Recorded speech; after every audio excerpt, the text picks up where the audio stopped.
Welcome to the first episode of Coach's Corner. And quite honestly, depending on how it goes today, could be our last. My name is Mike Sinacori, and I am one of the voices of Simsbury High School boys varsity ice hockey for Simsbury Community Television. I am thrilled today to have with me the head coach of our Trojans, Coach Chris Day. Chris, welcome. Thank you for having me, Mike. Appreciate it. The intent of this program, so we all know, is to give us an inside look, not only into Coach Day, but also the Trojans hockey program, what I'd like to call a look inside the glass versus outside the glass. So let's get started. And where best to start but early age. And I know I did a little reading and a little background on you and bio and all, and Coach Day and I have some similar backgrounds, both baseball and hockey. Oh, okay. Yeah, Okay, and unlike Coach Day, who went on and did some fantastic hockey things in his college years, I stuck to baseball. That was my my deal. At 155 pounds, about 5'10", I was getting killed in hockey. so I was a perfect shortstop, and that's where I ended up. Can you remember, so leading into that, can you remember the first time you put on skates, stepped on the ice, and what that feeling was like for you? I can. So I got hockey from my grandfather. My grandfather played at Dartmouth. Oh. He was a huge hockey fan. My parents grew up in Melrose, Mass. Okay. So Melrose, at that point in time, was a hockey power. Yes. And my grandfather was a very well-known hockey player in Massachusetts from Melrose. Went to Dartmouth and played for Dartmouth. So part of the natural thing you're going to pass on to your grandchildren is your love of sports. And he loved hockey. And I remember the first pair of skates I got were these little white double runners. And off we went down to a pond in Melrose called El Pond. And pushed out on. I didn't have a great time. Wow. Didn't have a lot of fun. Yeah. But it was that whole idea of getting outside. Yeah. I think that my first major hockey memory was playing at an MDC rink in Medford, Mass, right near Spot Pond. Wow. And when Stoneham Youth Hockey started, they used that rink. And so the rink there is very similar to the rink at the Farms right now. Okay. Just a cover on top, Yep. open sides. But I can remember the ice, getting out on the ice and having that first sheet of ice in the morning, being really early in the morning for kids. Yeah. Just being very, very exciting and loving it. And you get your love of the game from there. I also grew up in the Bobby Orr era in Massachusetts. Yep. So TV 38, Boston Bruins hockey, and Bobby Orr are key to my person. Absolutely. So a lot of love of the game from there. So I was about, 150, 60 miles west of you. I grew up in Lee, Mass. Okay. So at 4 years old, my father said to me when I came home from work one day, he's like, you know what, we're going up to Lenox. Right. And they had what was Tri-Town up there. And he says, we're going to put you on the ice. I cried for the entire, but as soon as I got out there, had a good I didn't need the cone, I didn't need a chair, I just kind of flew around and I said, this might be something here, I like this sport. I also, I went to St. Anselm College, so a lot of my friends were from the North Boston, and a lot of my good friends had gone to BC High, Catholic Memorial, and played on the St. A's team. Well, St. A's feeder, right? Huge, right? Yeah. Huge. Bishop Hendricken, I think, out of Rhode Island, Bishop Girton, all those schools fed to it. The Catholic Absolutely. Yeah. Incredible. Yeah. That's a great story. I love that. Now, as I failed to mention, our Simsbury Trojans are just about over the 50% mark in the season.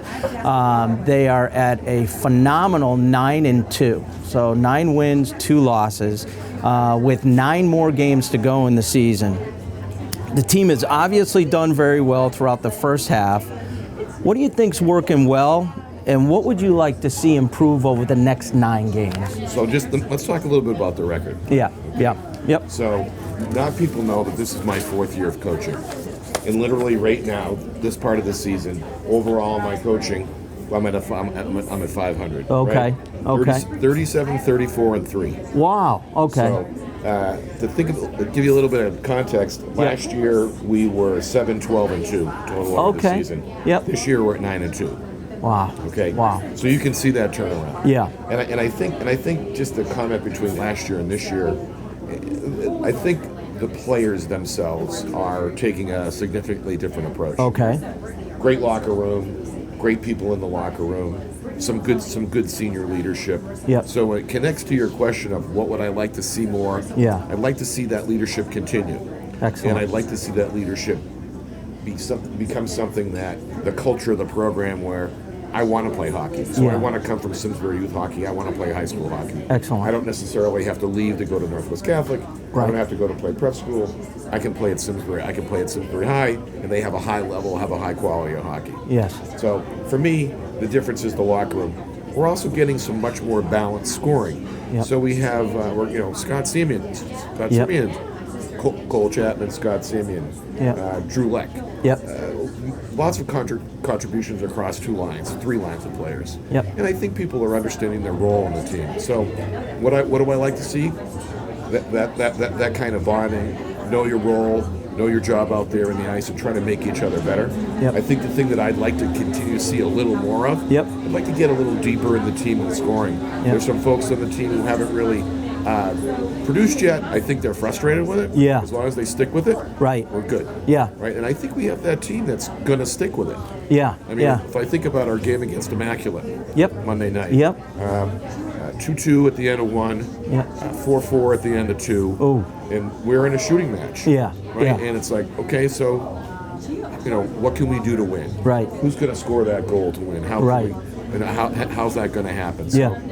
I think there's a little bit more perseverance and stick-to-itness with this, Yeah. with this Yeah. team, which is nice to see as a coach. You know what's phenomenal is so you've got, according to the roster online, there's 20 rostered players, 15 are seniors and juniors. Yep. So 15 upperclassmen, Right. Yep.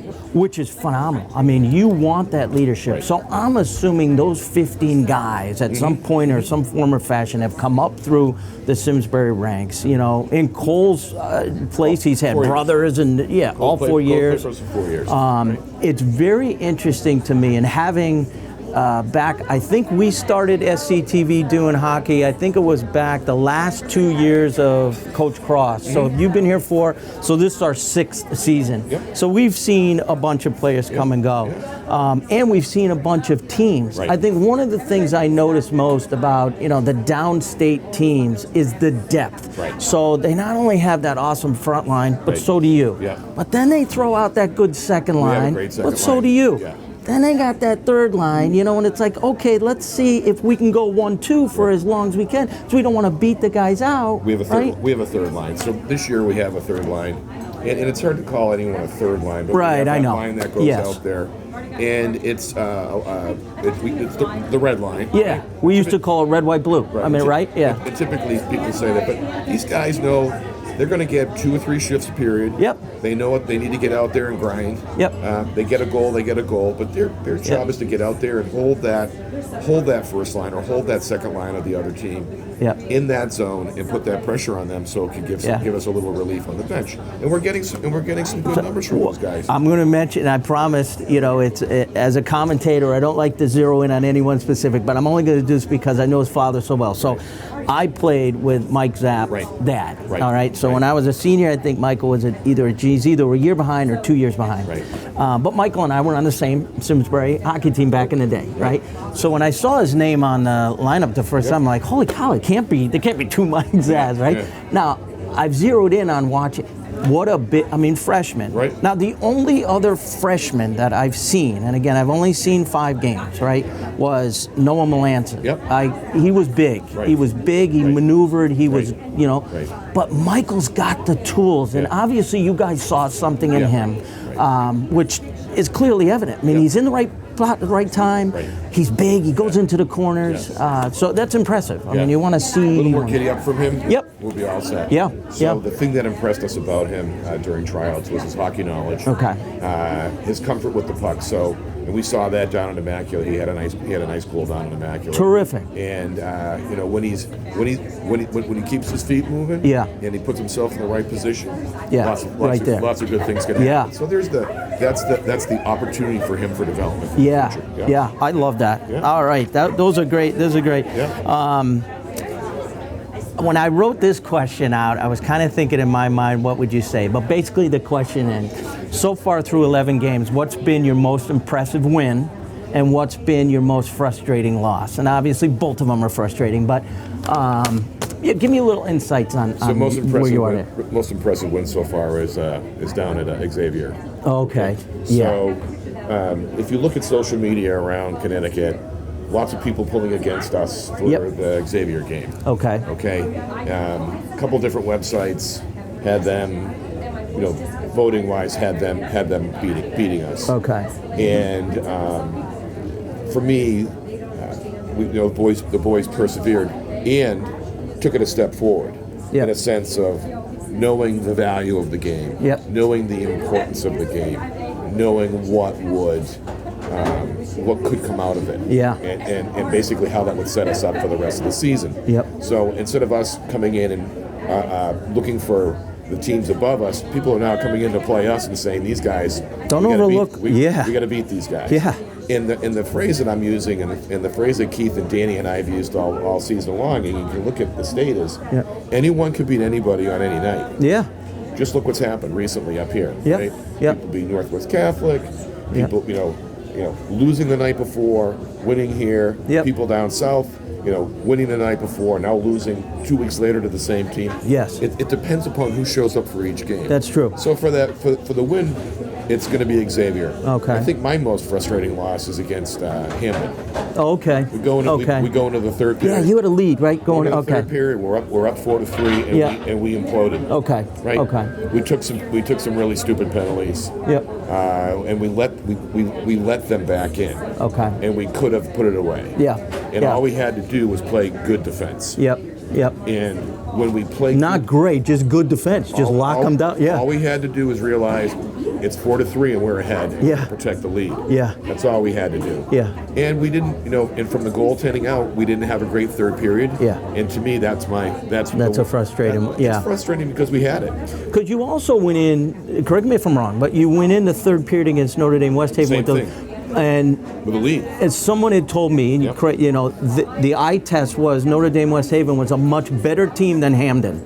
Yes. So that Hamden, right? They were bigger. They were deeper. Okay. Deeper skill set. So and against West Haven, Notre Dame West Haven. Yeah. We just let them push us around in the third period. Okay. Right. Yeah. See, when teams come in and play us on the Olympic sheet, we have an immediate advantage, and that's known. Yeah. And nobody likes to come here and play on the big sheet because they know these guys are going to spread the game out. They're going to use all the ice, lots of D to wing, and the next thing you know, someone's going up one side of the ice and nobody's there. Right. So and we have that. We play on that sheet. We know how to play there, but nobody likes to come and play there. But we had them. Yeah. I think I was less more unhappy about Hammond was sort of how we did it. Okay. And that's it's the how. Anytime you win on the road, you and I know, you get those quality points, and you're beating a quality on the road. That's huge. That's huge. And if you've looked at our schedule, so our schedule this year is the complete reversal of what last year was, right? Last year we're at home the whole month of February. We're at home literally for all our home games. This year we're literally on the road for all of our games. So it's sort of how it works. It's tough. Yeah. I'll tell you, one of the things, having coached for a long time myself, more on the baseball side of things. Now with me in the summers doing the last 3 years, I've done the college age, 19 to 24. We're very different from my youth days right now. But great. But I always tell them, right, doubt me. Yeah. Like one of the things that my mantra is, we're going to play a team that are 11-0, right? They doubt we can win. Go ahead and doubt me, right? And I think that's a great attitude for these kids. You're so influential too because you've got the 15 through 18. Tough age. Those are really tough ages, right? So yourself, Coach Lee, Coach Bolsowitz, they're, as much as you may not see it later in life, because we've all had people come back, see us in Stop and Shop, Coach, remember this and that, and you don't remember. Right. Absolutely. You always hope as a coach that you're not just coaching for the now, but you're coaching for the future. Absolutely. And you hope that the lessons that you're trying to share around team play, around hard work, around sort of selflessness on a team. Right. You hope some of those things stick. Heck yeah. Right. And later in life, they do the same. Yeah. Come back and volunteer your time. You and hope. do, right? You hope. Yeah. You hope. No, that's excellent. Excellent. Thank you. What's been some of the challenges so far? Again, 11 games in, other than sickness. I know you could probably go right to the flu, right? I know it's been tough this week. I invented right? the flu. Just ask anybody. I invented the flu. I mean, that's rough. So other than keeping everybody healthy, what in your mind, what are some of the challenges you face? So, with last year being such a difficult year, and there was over the summer there was a lot of introspection on my part as a coach. Okay. Is this something I want to keep doing? Yep. Do I have the skills to do it? Do I have the sort of, I would call that, emotional capacity to do it? Yep. And I realized that I did and I wanted to, but I also realized I needed to add another coach to the mix. Yeah. Okay? Yep. Adding Keith Balsowitz. Yep. I would call a known quantity in Simsbury. Yes, right? absolutely. A known quantity as a player. Yep. And Keith is highly skilled as a player. Yeah. And also a known quantity amongst the social circles. Yeah. A great add to the team. Yeah. Allowing me, as a coach, to take a step back. Yep. To run the defense. Yep. And also to sort of focus on some of the softer things for the team that needed to be done. Yes. So to get to your question around, what do you have to do? You got to keep it fresh. Yeah. Right. So the beautiful thing about Coach Lee is that he is a great researcher on drills, on skills, and literally once a week we'll introduce a new drill to the team. Oh, terrific. Where it'll be more reflective of gameplay. Yeah. So whether it's small ice games or whether it's skill building with different types of passing. Yeah. We try to keep it fresh. Now, interestingly enough, Mike, there's two schools of thought out there. Yep. There's the one school of thought, like Bruce Cassidy for the Bruins. Yep. Same six or eight drills. Yep. And the guys know to go from this drill to this drill to this drill to this drill. They go through it. Yep. And all he does is monitor effort levels and right. Okay. Yep. And then there's the other school of thought that says you got to keep switching it up. You got to keep it fresh. Otherwise, people are going to get bored. Or use it as building blocks. You've not mastered, but you've got these six. Yeah. Let's try these six. Right.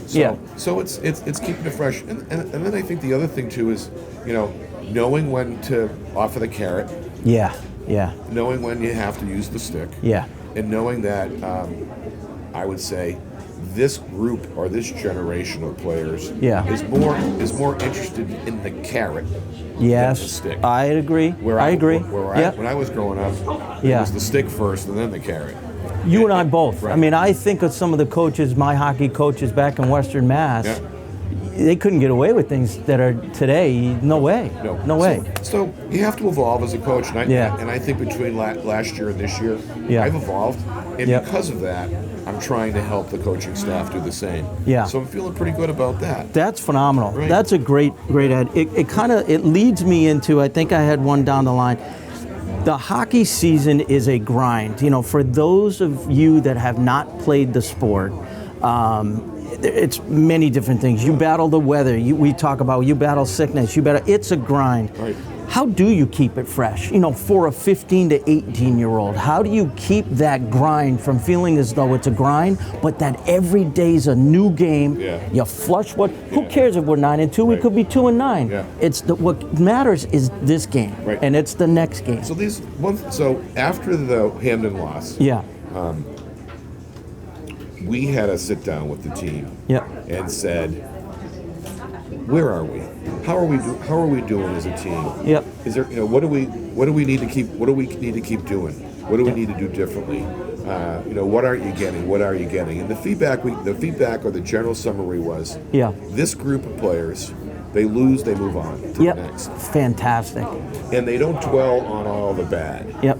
And and if there's things that we can pull out of it to help them move on and and structure something differently, we're going to move on. Yeah. As a coaching staff, it's a different message. Yeah. But it's a message that you have to basically adapt. Yeah. Right. Oh yeah. Adapt. So let's use that. So they want to move on. Okay. What can we do to move on? Yeah. What can we do to help build and say this is what went well? Yeah. And this is what didn't go so well. Yeah. Yeah. So part of that is last year we didn't do enough film analysis. Okay.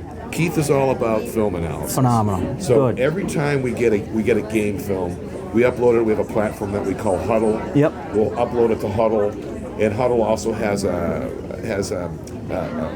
component to it called Assist. Yep. Where people can break down the film for you to give you those stats. Yep. And just a shout out to the boosters. The boosters helped enable us to pick up that piece of software, Huddle Assist. Good. And the boosters have been like, what a phenomenal job they've done this year. Yeah. Like really, really a great job. Every good organization, right? You look. You don't have to look at what they do for football at Simsbury High School. Unbelievable, right? So, fantastic job this year by the boosters and fundraising and swag, but just sort of being there to help say, hey, coach, what can we do to help things go along? It's interesting you mentioned that because even though football at SCTV gets the most hits. We're rated every month how many hits we get, right? Hockey gets a lot of hits. There's a lot of people watching these hockey games. And interesting that parents that come up to me and thank you for this because I was able to watch him do this and I need him to do this better. Or I need him or I saw this or that, the other thing.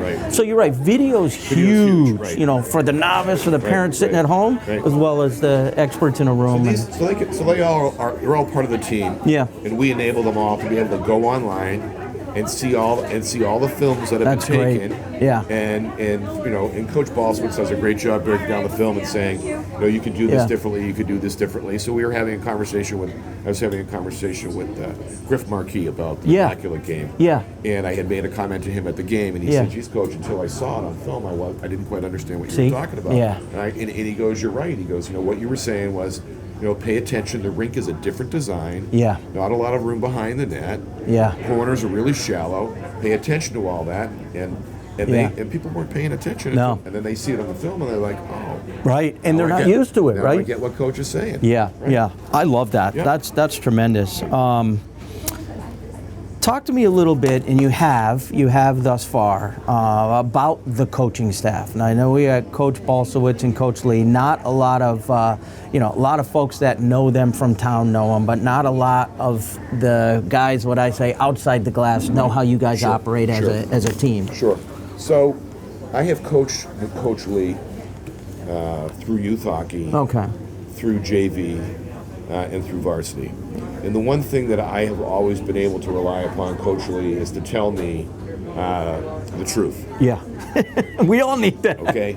And sometimes the truth is opposite of how I see things. Right. Sometimes the truth is a reinforcement of how I see things. Yeah. And sometimes the truth is nowhere in between. Right. Right. And what I'm always able to get from him is a balance of the facts. Yeah.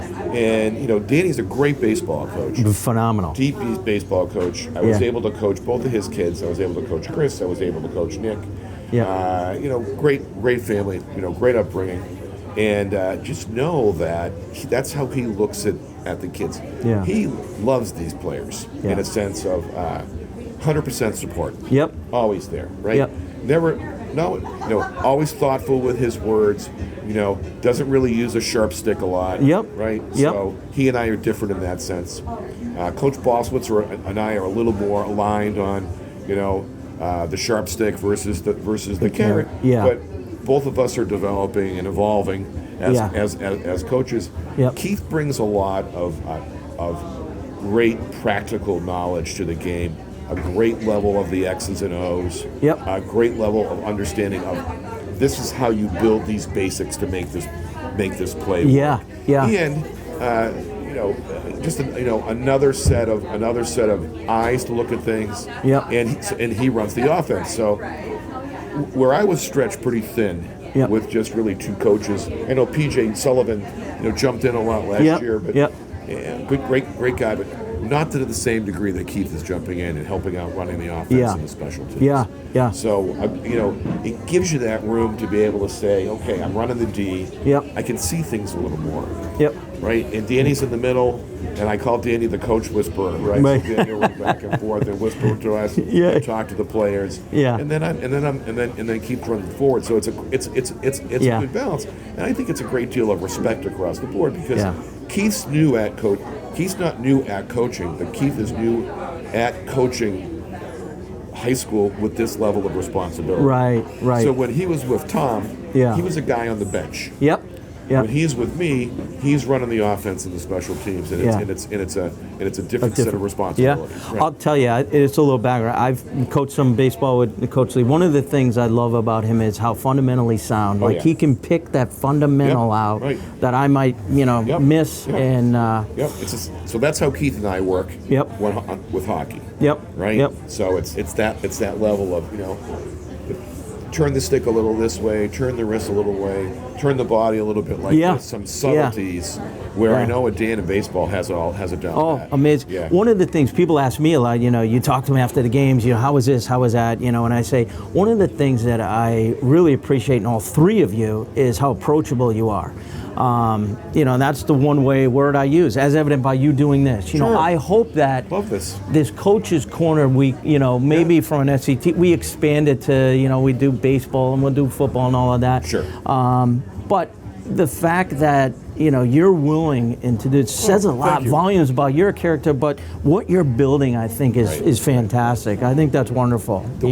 It's tough in this town. It's tough and in this town. I've coached here, so I can say that. It's hard. So I think the thing that's also difficult is that there's a high level of expectation in our town for everybody to be successful. Okay, and if you have a winning team, that takes care of half the problem. Right. If you don't have a winning team, it's not easy because there's always someone looking around and saying, well, what's wrong? Right. Why isn't he getting this out of this player? Why isn't he getting this out of this player? How's he communicating with the players? Is he available? And last year that was a very difficult thing, Mike. It was tough because when you go and you say to the seniors, I need more from you. And there's no response. No. It's hard. It's hard. And when you as a coach want it more than a team, it becomes very difficult. It becomes very difficult. Lessons learned. I tell a funny story. So as I coached my son, Sean, Nick's brother, into his 14, 15-year-old year, right? I started getting into that. My toughest critic was my father, his grandfather, and my wife. I'd say, I said, there's a very different conversation that goes on inside the fence versus outside the fence, right? And I use that inside the glass, outside the glass. Everybody outside the glass might see a very different game than we all see inside the glass, right? But I thought to myself, you took some introspection during that time going, I can't, why didn't you, why'd you bunt him when you're supposed to hit? Why shouldn't you hit? Well, bunting, the strategy called for bunting at that time, right? And when you become coach, maybe you can make that, But yeah, it's a tough situation, and the town is not always easy. No. It's great, I love it, but yeah, it's hard. I don't have a problem with parents wanting their kids to enjoy the sport, and enjoy the experience. I also think sometimes there needs to be a little balance against that to understand that this is a varsity sport. At the varsity sport level, there are some expectations that you're going to do things differently than you may have done all the way up through the underlying youth sports. And sometimes that transition is hard. And it's hard for the players, and sometimes it's hard for the parents. That's true. Very true. And we're trying to be there to make sure all of that hangs together. I love it. One last question, and this is more of a general hockey question in nature. With your experience having coached all the different levels from youth up to high school, what's some of the advice you could give a peewee or a squirt in what to develop, or if that young man or woman aspires to be on the boys or girls hockey teams, what can they do now? So I think youth hockey, I think USA Hockey has already answered that question. Okay. So they fundamentally did a level of analysis where hockey play for younger players on the big rink Yep. is detrimental to them from a skill development perspective. Okay. It's called the ADM model, or I think it's the American Development Model. Okay. I'm not exactly sure of the nomenclature. Yep. But they oriented going across the rink to cross-rink games for kids. Okay, I've seen that. Right. They practice that way before your guys' games sometimes. That's correct. Yeah. And that in and of itself is helping to teach players to play in smaller spaces. Okay. To build those stick handling skills up. Yep. To build those passing skills up, and get better at that smaller space. Yeah. So from a fundamental perspective, I think the more they do that, and bring that up through a level of hockey, as high up as they can take it will be great. The other thing I think that is missing is the pendulum swung from youth hockey, town-based. Yeah. Every kid in town plays. Yep. At a very reasonable price. Yep. To this incessant grind of travel hockey where everyone's going Good pro. money. Yeah. Big dollars, and you never know.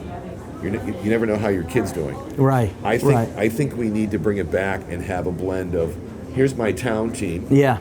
And I play against other players from in my town. Yeah. Every Sunday, or every Saturday, Right. or every Friday. Right. Right. We take all the best players, Yep. spread them out across all these house teams. Yep. You have house league. Yep. You're playing against towns, and then you have travel teams. You have weekends. That's how we had it. That's how we had it. I mean, and some of the biggest rivalries were against your neighbors in town, Yeah. as opposed to against going and playing at another town or playing somebody else from Yeah. Melrose or Woburn. It was like, hey, I'm playing against my buddy from up the street, and man, it's going to be a bloodbath because he wants to win and we want to win, and that's our team. Yeah. Right. Yeah. And that goalie, he's a Bantam B goalie, or this goalie's a Bantam A goalie. Well, guess what? Yeah. And those used to be, and that's used to how hockey got great. So yeah, I'd like to see that happen again. See if you agree with this too. We'll wrap on that. As a 11-year-old, I was fortunate enough for my 11 and 12-year-old seasons to go to Lou Lamoriello's hockey camp at Providence College. He was the AD or whatever he was back, right? Right. And Lou was an interesting guy to say the least, right? So figure I'm 11, 12, somewhere in there. We get off the ice one night and we're going into a film session, and he shows you how to go through all this. And he says to me, son, have you made the A-team every year? And I said, yes, I have, Mr. Lamoriello. I made the A-team of every team I played at. I made the A-team. He said, believe me, that doesn't mean you'll make your high school team. And the message he was trying to say is there's a lot of B-team. If you're a young player out there in your house league or your B team, or you can't afford to play travel, that doesn't mean as you grow and you develop, we've seen it so many times, the first line center on the Pee Wee A team may not even make the high school team. So don't ever give up on your dreams, and don't ever feel as though you can't. So here's a quick story. Yeah. My first coaching experience was the Squirt C team. Okay. Lucas Day made the Squirt C team. Yep. They needed a Squirt C coach. Chris Day's played hockey. He's done this. Maybe he's done mites. He's done squirts. Maybe he'll want to coach a Squirt C team. Of course he does. Yeah. One of my most fun experiences ever as a coach in my entire life. Yeah. And the majority of those kids on that Squirt C team went on to play for Tom. Okay. At the varsity level. Okay. And we had kids from Granby that went on to play in that team the conglomerate, the right? Suffield team that went on to win the states. Really? So I felt pretty good about starting those guys. That's great. Michael Gelman. A bunch of kids played. We loved it. Yeah. But that love of the game at that level, they had the greatest time. Yeah. They had a great time. Half of it's that battle, the character you've got on your team. You've got a lot of good character guys, and that means a lot. And that's where they learn it. They learn it from the young ages. Learn it from home. Yeah, it's true. There's a and Jeff Pinney and I have this great phrase. Yeah. It takes a village, right? Yeah. And it's absolutely true. So it's coaching, it's school, it's teachers, it's also parents. It's all of that to be able to pull that all together. Absolutely. Right. Chris, I can't thank you enough. For our first episode, I hope our viewers have enjoyed. We're going to wrap. I've got as we close this first Coach's Corner, first and foremost, I'd like to thank Coach Day. Mike. I know he took time out of his busy day to come do this for us, so I really appreciate it. I look forward. I think we've got 2 or 3 more games we're doing. I'm seeing the head nod from Nick, so we look forward to seeing you at the ISCC and not Wednesday night. We got we are doing that game, right? Game on the 15th.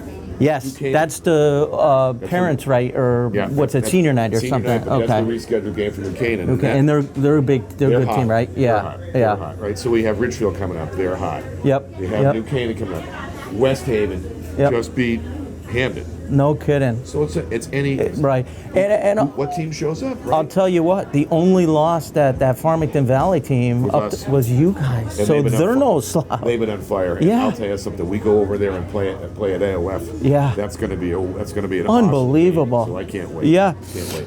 Thank you to Beans Cafe. We're here on location, and we got to thank Kim Morrison, Noel, Alex. Thank you so much for your hospitality. This has been wonderful. Nicholas behind the camera. Thanks to Patrick and Karen back in our SCTV studios for making all the magic happen.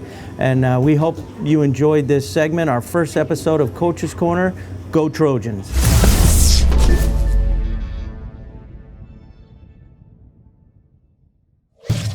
Funding for Simsbury Community Television is provided in part by contributions from viewers like you. Thank you.